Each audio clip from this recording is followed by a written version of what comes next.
Assalamualaikum warahmatullahi wabarakatuh. Alhamdulillahirrabbilalamin. Wassalatu wassalamu ala rasulillah. La hawla wa la quwata illa billah. Amma ba'du.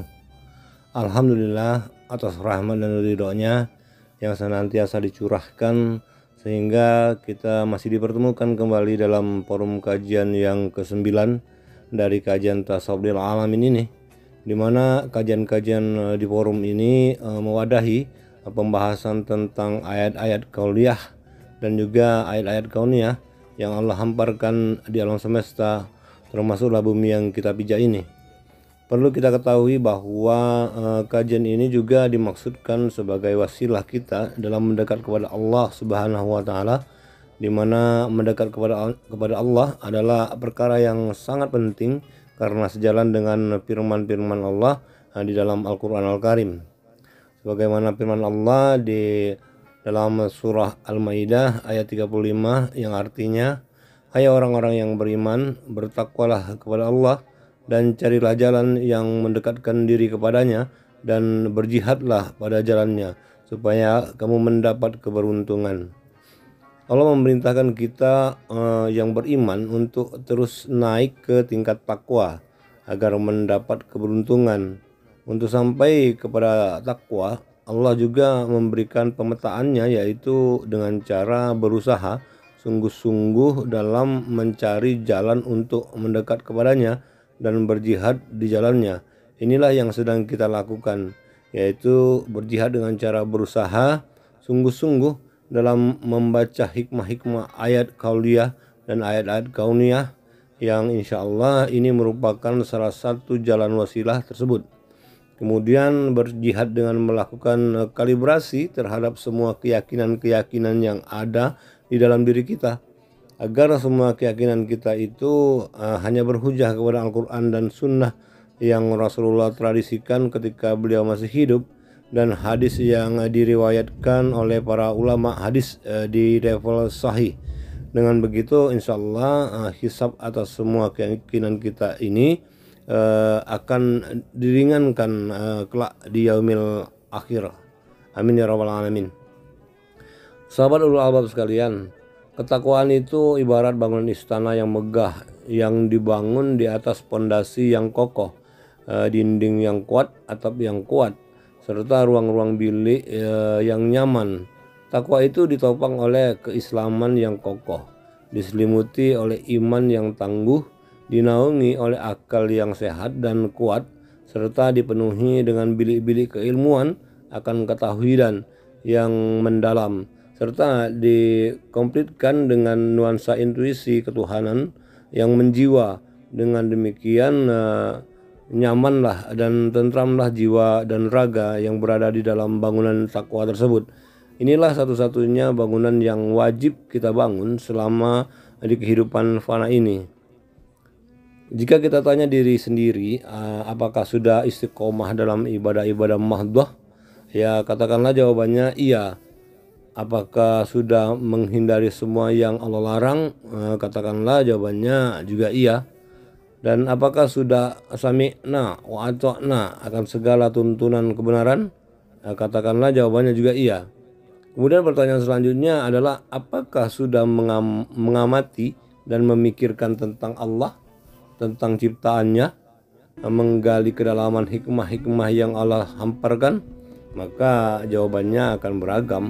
Ada yang menjawab tidak paham, ada yang menjawab belum, mungkin ada juga yang menjawab baru sedikit, bahkan sebagian menjawab itu tidak boleh loh, bid'ah.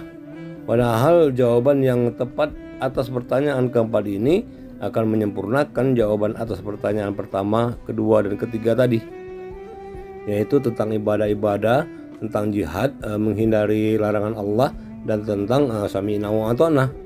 Dalam tema kajian kita kali ini, kita akan melanjutkan pendalaman dari bagian-bagian kajian yang lalu, yang yaitu tentang mengenai eksistensi Allah, di mana kita sudah melakukan kajian sekaligus mendapatkan kesimpulan, yaitu 3 konsep fundamental tentang keeksistensi Allah dalam redaksi tanya jawab, yaitu di mana Allah, apa wujud Allah, dan kapan Allah ada.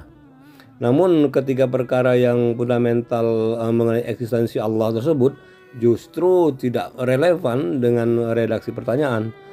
Semua telah kita lakukan kajiannya yang telah kita bahas dan simpulkan pada 3 episode kajian kita yang lalu, bahwa Allah tidak di mana-mana, tapi dalam waktu dan ruang yang bersamaan Allah ada di mana-mana. Allah juga meliputi seluruh ciptaannya. Allah tidak di dalam surga, Allah tidak di langit, Allah tidak ada di dalam ruang apapun itu namanya. Justru ruangan itulah yang berada di dalam Allah. Bumi, langit, surga, bahkan jagat raya seluruhnya adalah makhluk ciptaan Allah, dan Allah adalah yang maha menciptakan, dan Allah tidak berada di dalam makhluk ciptaannya. Justru makhluk ciptaannya itulah yang berada di dalam Allah. Dia tidak di mana-mana, tetapi dalam waktu yang bersamaan Allah ada di mana-mana. Dan Allah jauh tapi tidak berjarak, dan dekat tidak menyentuh. Selanjutnya kesimpulan dari apa wujud Allah, Allah menjelaskan di dalam Al-Quran tentang wujudnya, yaitu bahwa Allah maha zahir dan maha batin, di mana di waktu yang bersamaan Allah maha zahir sekaligus maha batin. Sehingga dengan demikian maka untuk menyaksikan eksistensi akan maha zahir dan maha batinnya Allah tidak cukup hanya dengan mata zahir saja, tetapi juga butuh kejernihan mata hati atau basirah. Karena pengertian maha zahirnya Allah itu tidak terlepas dari maha batinnya. Hanya orang-orang dengan basirah yang jernih yang Allah mampukan untuk dapat menyaksikan eksistensinya dalam entitas tajali-tajali perwujudan akan asma-asmanya. Orang-orang seperti inilah di dalam Al-Quran yang disebut dengan golongan ulul albab. Selanjutnya kesimpulan tentang pertanyaan kapan Allah ada. Pertanyaan kapan Allah ada adalah itu pertanyaan yang juga tidak relevan dengan eksistensi Allah. Sesungguhnya bagi Allah tidak ada awal, tidak ada akhir. Sesungguhnya dari sisi konsep penciptaannya, maka awalnya semua makhluk itu tidak ada, dan pada akhirnya nanti pun tidak ada juga, alias dimusnahkan oleh Allah Subhanahu wa taala. Sebagaimana Allah Subhanahu wa taala berfirman, A'udzubillahi minasyaitonirrajim. Yauma natad'u as-samaa'a katayyi sijjilil lil qutub kama wada'na awwala khalqin nu'iduh wa'dan alaina inna kunna fa'ilin, yang artinya yaitu pada hari kami gulung langit seperti menggulung lembaran-lembaran kertas, sebagaimana kami telah memulai penciptaan pertama, begitulah kami akan mengulanginya. Itulah suatu janji yang pasti kami tepati. Sesungguhnya kamilah yang akan melaksanakannya. Surah Al-Anbiya ayat 104. Perlu kita garis bawahi ayat sebagaimana kami memulai penciptaan pertama dan begitulah kami akan mengulanginya. Ini menegaskan bahwa sebelum penciptaan pertama hanya ada Allah saja. Selain Allah ya tidak ada apa-apa. Dan penciptaan yang Allah mulakan akan Allah musnahkan kemudian, dan akan Allah ulangi kepada penciptaan yang baru lagi, dan Allah pasti akan melaksanakannya. Sahabat sekalian, tema kajian kita kali ini merupakan penjelasan lebih lanjut tentang eksistensi Allah tersebut terkait sifatnya yang maha menciptakan itu dalam konteks kalimat kun fayakun. Tentang kalimat kun fayakun, yaitu ketika Allah berkehendak menciptakan sesuatu, maka dia cukup berkata jadi, maka jadilah apa yang dia ciptakan itu. Kalimat kun fayakun ini termasuk dalam ayat mutasabihat. Di dalam Al-Quran, kalimat kun fayakun ini setidaknya ada pengulangan 8 kali di dalam surat yang berbeda dengan sudut pandang yang berbeda pula. Sebelum kita mengkaji lebih jauh tentang kun fayakun ini, dikarenakan ini merupakan ayat mutasyabihat, maka terlebih dahulu saya ingin sedikit menyampaikan simpul kajian dari tajuk tentang kontroversi pemahaman akan ayat-ayat mutasyabihat tersebut. Jika kita kembali kepada pertanyaan apakah sudah mengamati dan memikirkan tentang Allah, tentang ciptaannya, menggali kedalaman hikmah-hikmah dari ayat-ayat Al-Quran terkait ayat-ayat kauniyah yang Allah hamparkan, yang jawabannya tidak boleh, itu bid'ah. Di mana jawaban ini dikarenakan adanya sebentuk dogma yang melatar belakanginya. yang disandarkan kepada penafsiran surat Al-Imran ayat 7 oleh sekelompok orang, di mana mereka menafsirkan ayat tersebut sebagai larangan membicarakan terlebih mengkaji ayat-ayat mutasyabihat. Allah Subhanahu wa taala berfirman, A'udzubillahi minasyaitonirrajim. Bismillahirrahmanirrahim. Huwallazi anzala 'alaikal kitaba minhu ayatun muhkamatun hunna ummul kitaba wa la ukharu mutasyabihat. Wa ammal ladzina fi qulubihim zayghun fayattabi'una ma tasyabaha minhu ibtigha'a al-fitnah wa ibtigha'a ta'wilihi wa ma ya'lamu ta'wilahu illa Allah wa rasyakhuna fil ilmi yaquluna amanna bih kullun min indi rabbina wa ma yazakkaruna illa ulul albab, yang artinya dialah yang menurunkan Al-Quran kepada kamu, di antara isinya ada ayat-ayat yang muhkamat, itulah pokok-pokok isi Al-Quran, dan yang lain ayat-ayat mutasyabihat.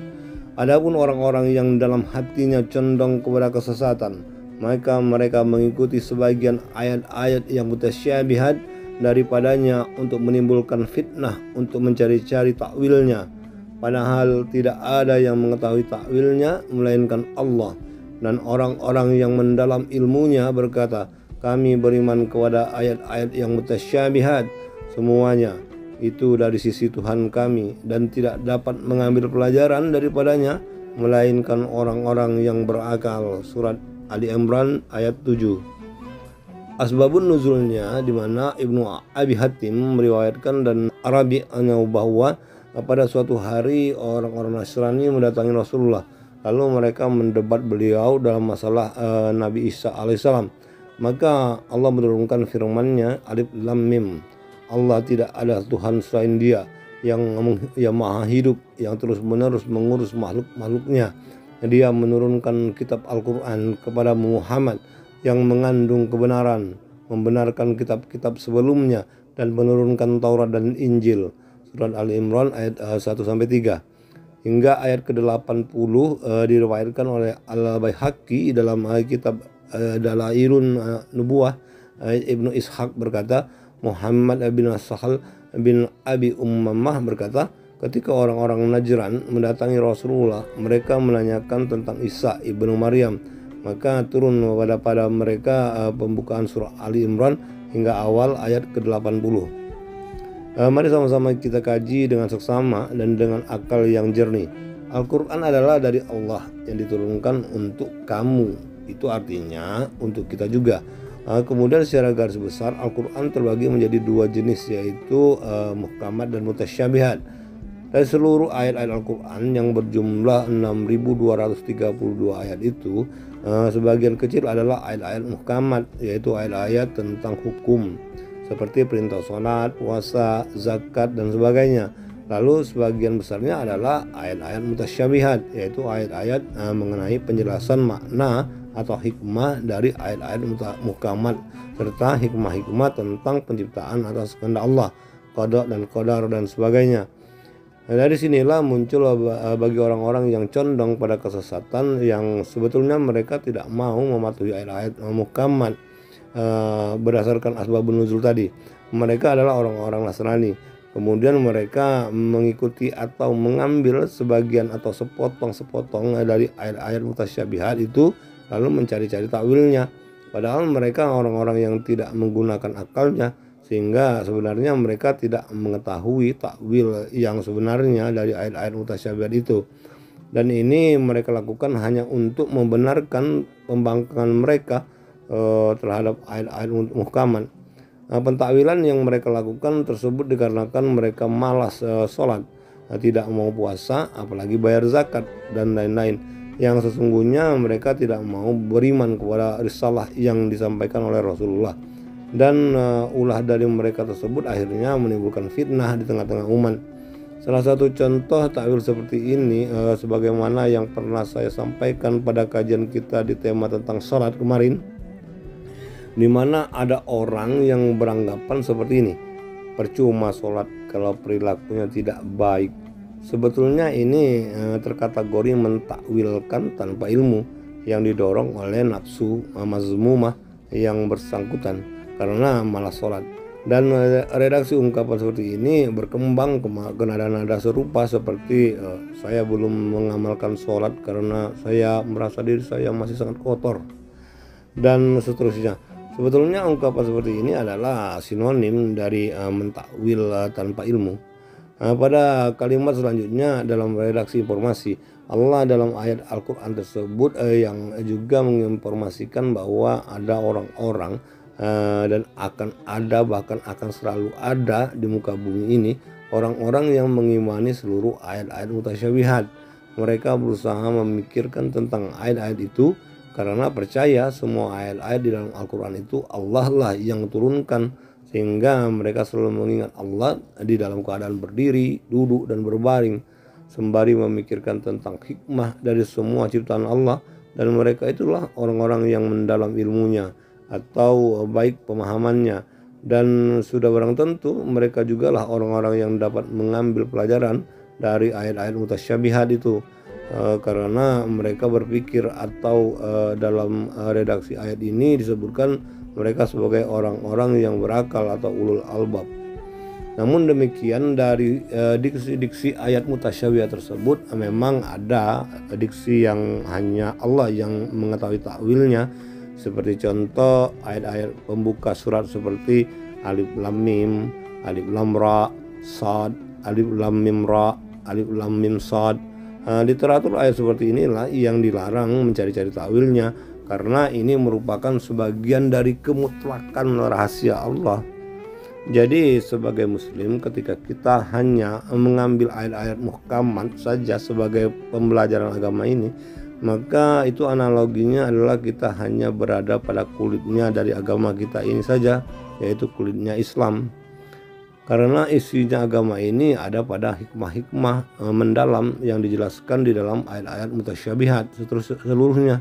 Namun sebagian kelompok berpegang pada suatu konsep yang berbunyi seperti ini: terhadap ayat-ayat mutasyabihat kita wajib mengimani, tapi mentakwilnya adalah bid'ah. Konsep seperti ini tidaklah tepat, karena mengimani itu tidak bisa dilepaskan dari mengamalkan atau merealisasikannya di dalam kehidupan dalam bentuk perbuatan atau ikhtiar. Dalam hal ini mentakwil adalah bentuk dari ikhtiar dalam mengimani ayat-ayat mutasyabihat tersebut, dan tentunya ikhtiar yang dilakukan tetap memperhatikan kaidah-kaidah yang disepakati oleh kalangan ulama tentunya. Salah satunya yang sudah saya sampaikan contoh-contohnya seperti alif lam mim, alif lam shad, dan sebagainya. Karena diksi-diksi ayat seperti ini tidak direkomendasikan untuk ditakwil, karena hanya Allah yang mengetahui takwilnya. Pada kajian kita tentang surat Ali Imran ayat 7 di atas, salah satu redaksi penegasannya adalah orang-orang yang mencari-cari takwil padahal mereka tidak mengetahui. Jika dicermati dalam realitas saat ini khususnya, maka ada dua kelompok yang ditunjuk terkait penegasan tersebut. Pertama, seperti disebutkan pada surat Ali Imran ayat 7, yaitu mereka mentakwil-takwil dengan cara melakukan modifikasi pentakwilannya agar cocok dengan kepentingan mereka. Seperti contoh orang yang malas sholat tadi, dan yang kedua adalah mereka mentakwil dengan redaksi tidak boleh mentakwil ayat mutasyabihat karena itu bid'ah. Anggapan seperti ini juga kalau dicermati redaksinya adalah hiperbol dengan syarat dengan maksud-maksud tertentu, dan ini tidak ubahnya seperti juga usaha mentakwil-takwil. Jadi jika kita cermati, maka kedua bentuk anggapan tersebut sesungguhnya mirip, di mana mereka sama-sama tidak mengetahui takwilnya.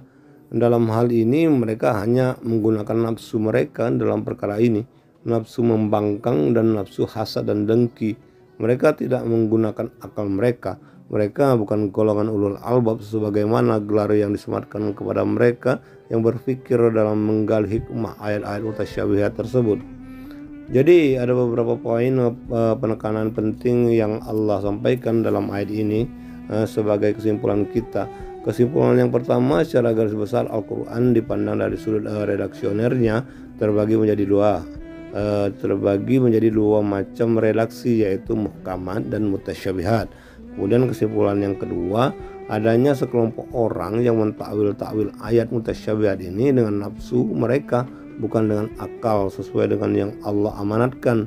Mereka mentakwil hanya untuk apa yang mereka inginkan, sehingga menjadi fitnah di tengah-tengah umat. Kemudian kesimpulan yang ketiga, yaitu poin paling penting dari surat Ali Imran ayat 7 tersebut, bahwa Allah menginformasikan hanya orang-orang yang memikirkan dan berburu hikmah ayat mutasyabihat, yang memiliki keilmuan mendalam akan semua ayat-ayat Al-Quran, baik itu ayat muhkamat maupun ayat-ayat mutasyabihat. Mereka mengimani seluruh ayat-ayat mutasyabihat dan memahaminya dengan menggunakan akal sehat. Mereka itulah golongan orang-orang ulul albab. Dalam statement ini saya tidak bermaksud memaksakan keyakinan yang saya pegang, sekaligus juga tidak pula ingin berdebat. Saya hanya berusaha menyampaikan dan tak lebih. Hanya Allah yang hak dan merahmati orang-orang yang Dia kehendaki.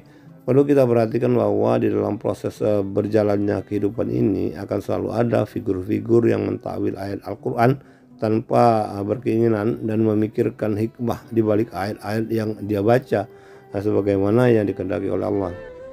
Salah satu contoh di dalam peradaban hidup kita saat ini, di mana kita banyak mendapati statement sebagai analogi dari bahasan tentang ayat mutasyabihat ini terkait figur orang-orang yang mentakwilnya dengan tanpa akal, tapi karena nafsu dan kebencian.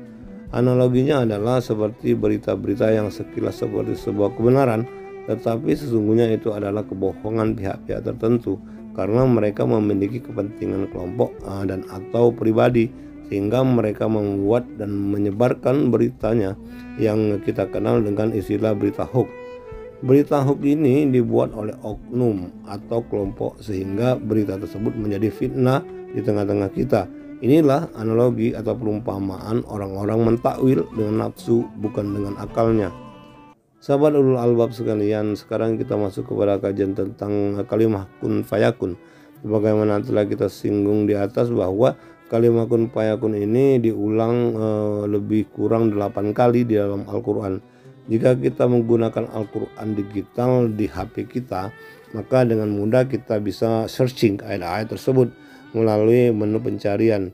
Ketik saja kata kuncinya yaitu jadilah dan tekan tombol search, maka ayat-ayat tersebut kalimah kun fayakun ini semua akan ditampilkan. Alhamdulillah, begitu banyak kemudahan yang Allah berikan di zaman serba digital sekarang ini. Kemudian kita lanjutkan kembali kepada tema kajian.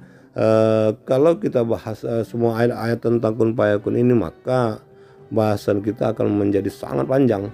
Untuk itu saya ambil ayat-ayat yang strategis saja, namun tetap menggambarkan penjelasan yang holistis dari kalimah kun fayakun tersebut. Dan untuk ayat-ayat yang lain silakan sahabat membacanya sendiri, karena insya Allah dengan diawali membaca kajian ini, Allah akan memberikan kemudahan dalam memahami ayat-ayat tentang kalimah kun fayakun yang akan sahabat baca nantinya. Sahabat sekalian, ayat strategis yang pertama adalah surat Ali Imran ayat 59. Allah berfirman, A'udzubillahi minasyaitonirrajim. Inna masala Isa indallahi kamasali Adam, khalaqahu min turab, summa qala lahu kun fayakun.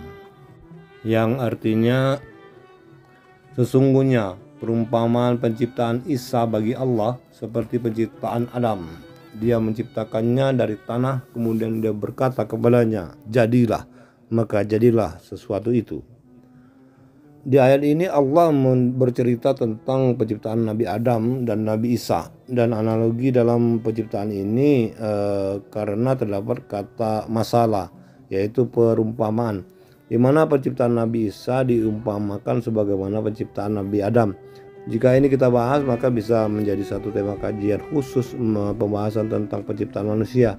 Insya Allah akan kita kaji pada tema khusus tentang kemunculan makhluk yang bernama manusia di muka bumi terkait penciptaan Nabi Adam. Jadi pada kajian kali ini kita tidak akan membahas semua ayat ini, tetapi hanya sebagian saja. Kita akan mengambil poin dari ayat tersebut terkait dengan tema kita kali ini, yaitu khalaqahu, yaitu sifat Maha Pencipta, di mana kata khalaqahu ini di berbagai ayat diiringi dengan kata yang menggambarkan spesifikasi dari ciptaan Allah tersebut.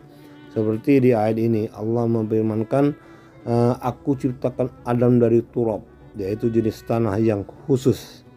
Mengenai penciptaan manusia di berbagai ayat Allah menyebutkan dan dari tanah, namun dengan kata yang berbeda-beda. Allah menciptakan Adam dari turab, yaitu tanah dengan jenis tertentu. Di dalam Al-Quran Allah menyebutkan ada berbagai jenis tanah. Ada yang disebut dengan atin, ada juga sulalatin mintin, ada lagi solsolin hamain min masnun, ada lagi tinilazib.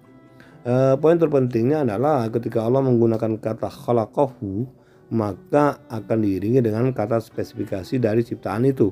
Dengan demikian bahwa setiap ciptaan Allah memiliki spesifikasi, dan ini sekaligus menjelaskan bahwa ada proses yang mengiringi penciptaan itu. Dengan kata lain, kalimat kun fayakun itu didahului sebuah proses dan ada rentang waktu. Kendati dari sudut pandang Allah sendiri tidak terkait waktu.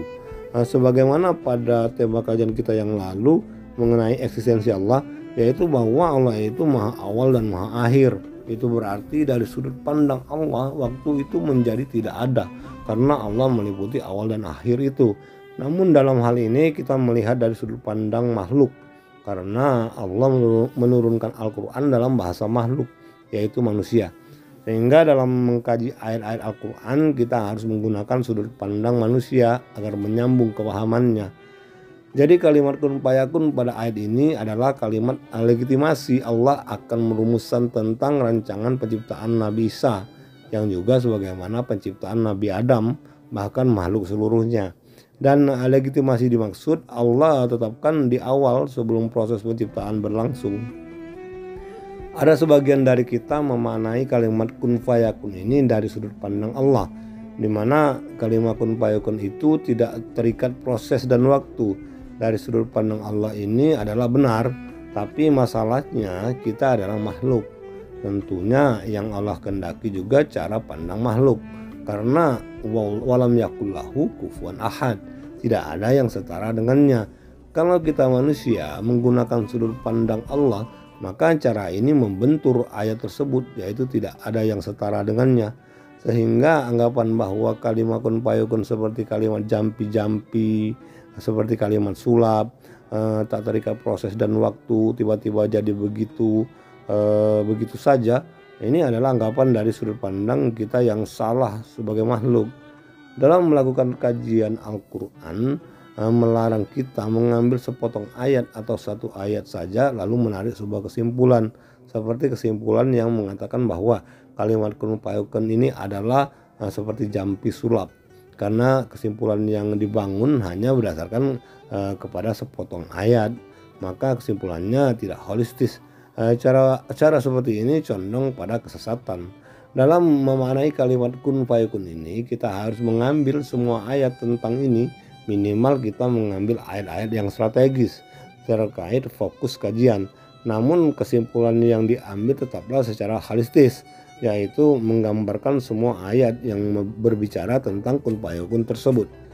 Jadi kalimat kun fayakun itu adalah bentuk operasional dari ayat ini, di mana didahului oleh kalimat penciptaan, lalu penyebutan spesifikasi, kemudian barulah dikatakan jadi, maka jadilah dia. Dan kalimat kun fayakun pada surat Al-Imran ayat 29 ini digunakan Allah saat sebelum proses penciptaan manusia. Selanjutnya untuk ayat strategis yang kedua, yaitu surat Al-Baqarah ayat 117, di mana kalimat kun fayakun Allah gunakan pada penciptaan langit dan bumi. A'udzubillahi minasyaitonirrajim.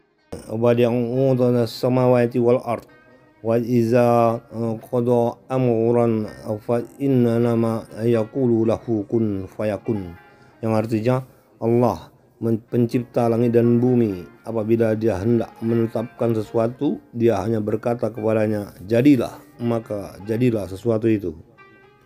Pada ayat ini sifat Maha Pencipta menggunakan kata yang berbeda, bukan khalaqahu tetapi badi. Kalau khalaqahu adalah penciptaan yang diikuti spesifikasi yang Allah ciptakan, tapi badi penciptaan yang tidak didahului contoh sebelumnya. Dengan kata lain, penciptaan sesuatu yang original. Jadi kalimat kun fayakun pada ayat ini memiliki sudut pandang yang berbeda, di mana kata badi dengan kata khalaqahu menunjukkan sifat penciptaannya terhadap jenis ciptaan yang berbeda. Jadi kesimpulan dari ayat ini, dalam penciptaannya Allah secara langsung tanpa keterlibatan pihak-pihak tertentu dalam penciptaan jagat raya, yaitu langit dan bumi. Begitu dia ucapkan kun fayakun kepadanya, maka terjadilah proses penciptaan itu sesuai yang dia kehendaki, di mana jagat raya ini sejak mulai diciptakan sampai hari ini terus berproses mengembang. Sebagaimana firman Allah dalam surat An-Nahl ayat 40. Allah berfirman, A'udzubillahi minasyaitonirrajim. Innama qauluna li syai'in iza aradnahu an naqula lahu kun fayakun. Yang artinya, firman kami terhadap sesuatu apabila kami menghendakinya, kami hanya mengatakan kepadanya jadilah, maka jadilah sesuatu itu. Surat An-Nahl ayat 40. Pada ayat ini lebih menarik lagi karena tidak seperti pada ayat kedua di atas, yang mana sebagai subjek dari penciptaan. Pada ayat yang lain seperti pada ayat pertama dan ayat kedua, Allah menunjukkan otoritas dirinya dalam hal ini menggunakan kata dia atau aku. Ini menunjukkan tidak ada keterlibatan yang lain, tetapi di ayat ini Allah menggunakan kata kami, menunjukkan bahwa dalam penciptaannya Allah melibatkan pihak-pihak tertentu yang dia tunjuk. Misal dalam hal rezeki, Allah memberikan rezeki kepada kita tidak langsung Allah turunkan kepada kita, melainkan melewati diri kita melalui usaha bekerja, kemudian kolega kita yang membantu pekerjaan itu, lalu atasan kita yang memberikan persetujuan atas kerja tersebut. Jadi di ayat ketiga ini Allah yang bersifat menciptakan, dalam mewujudkan ciptaannya itu melibatkan pihak-pihak tertentu. Barulah endingnya Allah katakan kun fayakun, maka terwujudlah sesuatu itu yang diiringi oleh proses dan mekanisme penciptaannya sesuai kehendaknya. Seiring perkembangan peradaban manusia, Allah terus menciptakan sesuatu yang baru sebagai formulasi dan mekanisme serta kebutuhan dari model peradaban yang berlangsung. Salah satu contoh paling dekat dengan manusia di era ini adalah internet, di mana Allah menciptakan internet ini melibatkan banyak pihak, dan internet ini Allah ciptakan sebagai jembatan menuju peradaban yang jauh lebih canggih, dan sesungguhnya itu semua bertujuan untuk memberikan informasi-informasi eksistensi Allah sendiri ketika kita mengamati semua aplikasi-aplikasi di dalam handphone kita. Salah satu contoh yang trendy di era ini adalah WhatsApp, di mana saat pandemi sekarang ini kita masih dapat terhubung dengan orang-orang lain melalui chatting, bahkan video call atau yang lain. Kita tidak bertatap muka secara langsung dengan orang-orang tua kita, saudara kita, teman yang lainnya, tapi kita bisa merasakan kehadiran mereka semua melalui koneksi internet di aplikasi WhatsApp kita tersebut. Sebetulnya dengan internet ini Allah memberikan perumpamaan atau analogi bahwa begitulah seharusnya, bahkan lebih dari itu, intuisi kita terhadap hubungan kita dengan Allah.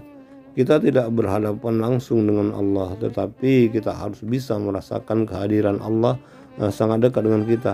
Dan banyak lagi perumpamaan dan analogi yang lain, yang semua itu adalah hikmah yang ditebarkan di atas muka bumi bagi ulul albab. Sahabat sekalian, demikianlah kajian kita tentang kalimat kun fayakun ini, yang ke depan kita akan sambungkan pembahasannya dengan qadar, di mana sesaat sebelum proses awal penciptaan Allah menetapkan qadar, dan saat itu pula kalimat kun fayakun pertama kali Allah ucapkan. Kemudian kita juga akan membahas tentang sunatullah, tentang qada, di mana kalimat kun fayakun juga akan Allah ucapkan untuk kali kedua pada akhir proses penciptaan yang disebut dengan qada. Jadi dengan demikian dapatlah kita simpulkan bahwa kalimat kun fayakun itu tidak seperti anggapan yang mengatakan kun fayakun seolah-olah seperti sulap, melainkan sebelum kalimat itu kun fayakun Allah ucapkan ada sebuah proses yang mendahulunya, baik itu kun fayakun yang Allah ucapkan di kali pertama, juga kun fayakun yang Allah ucapkan di kali kedua. Semoga kita diberikan oleh Allah kepahaman sesuai dengan apa yang Allah maksudkan, wabil khusus tentang makna dari kalimat kun fayakun ini, dengan kepahaman yang tidak menyimpang. Tentunya kepahaman kita tersebut menjadi guide yang terang sehingga menerangi perjalanan kita dalam meneliti Shiratal Mustaqim. Dengan ini saya mohon undur diri. Terima kasih atas segala perhatiannya dan mohon dimaafkan atas segala kekurangannya. Semua kebenaran yang kita dapatkan dari kajian ini, wabil khusus untuk saya pribadi, bahwa kebenaran itu semata-mata dari Allah Subhanahu wa Ta'ala, dan untuk semua kekurangannya adalah buta itu dari saya pribadi. Untuk itu saya mohon maaf yang terdalam-dalamnya, dan sampai berjumpa lagi pada kajian berikutnya, dan salam tasawuf. Assalamualaikum warahmatullahi wabarakatuh.